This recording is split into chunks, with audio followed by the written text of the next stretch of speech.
Друзья, всем привет! И я продолжаю следить за историей, которая произошла на Мальдивах.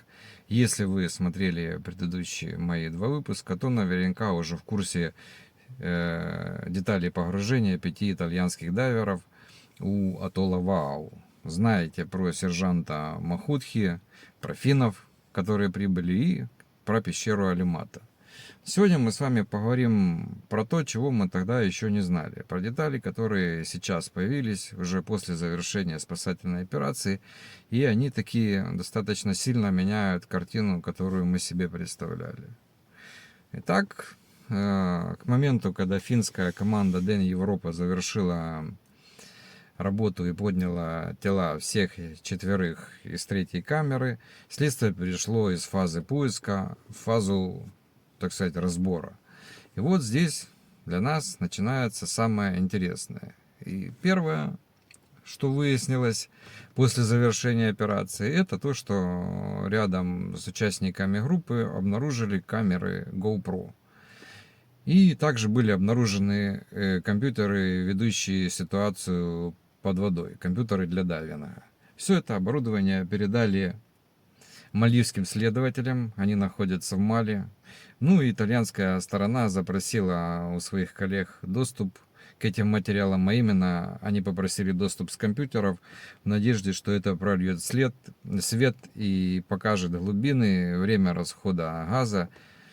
А видеозапись, если она велась, поможет восстановить картину того, что происходило внутри минута за минутой. Была ли включена камера, пока что неизвестно. И нам стало известно, кстати говоря, что Моника Мультифаконе совершила более 5000 погружений. Это важно, это впечатляет. Вторым пунктом, который стал известен уже от самих финских специалистов, значит, они, осмотрев пещеру изнутри, сформировали свою конкретную версию того, что могло произойти. Она называется эффект песчаной бури, песчаной стены, вернее. То есть это когда нанос песка перекрывает правильный коридор к выходу.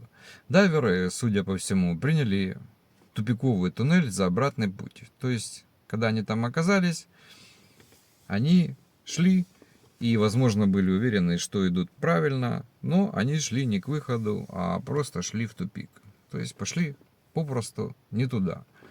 И третья деталь, о которой уже заговорили эксперты по пещерному дайвингу, после того, как опять же стали известны подробности операции, судя по всему, группа вообще от слова совсем не использовала ходовой конец.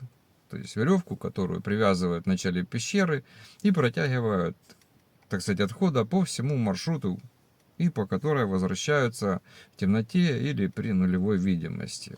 И это является абсолютным стандартом для пещерного дайвинга, и без него любая потеря ориентации, даже временная, становится просто... Она становится не проблемой, она становится необратимой. Именно поэтому эффект песчаной стены сработал как ловушка. Не было нити, не было видно, куда вообще идти, как идти назад. Сейчас будет картинка на экране, смотрите внимательно. На входе в третью камеру пещеры Алимата лежит большая песчаная коса, так называемый сэндбанк, песочный банк. И когда дайверы плыли внутрь, они легко перешагнули, так сказать, переплыли этот пологий нанос песка. А вот когда пришло время возвращаться, когда они развернулись на выход, из-за падения искусственного света и формы рельефа, эта же песчаная коса стала выглядеть как сплошная глухая стена. И в условиях отсутствия ходового конца и поднятой легкой взвеси ила со дна, дайверы решили, что перед ними тупик, и повернули налево в поисках настоящего выхода, где и попали в ложный коридор, такой вот, видите, туннель длиной несколько десятков метров, который стал для них оптической ловушкой. Ну и четвертое, это, конечно же, про состав команды. Из того, что не было известно ранее, мы выяснили, что Морской исследовательский институт Мальдив одобрил заявку только на 3 человек из 5. И это были Моника Мультифаконе, Федерико Гуальтери и Мирюэль Аденина. И они погружались с целью изучения мягких кораллов. Джорджия Самокаль, дочка Моники, и Джанлука Бенедетти в заявке не фигурировали. У Бенедетти, кстати, была инструкторская лицензия, но она не являлась разрешением именно на погружение в этом конкретном случае. И все эти версии сейчас на столе у следствия. Ни одна из них не закрыта, и пока окончательных выводов нет, что естественно. Официальные заключения медиков все ждут анализ данных с оборудования, который еще впереди, и, как мне кажется, финальная картина, скорее всего, будет комбинацией из нескольких факторов.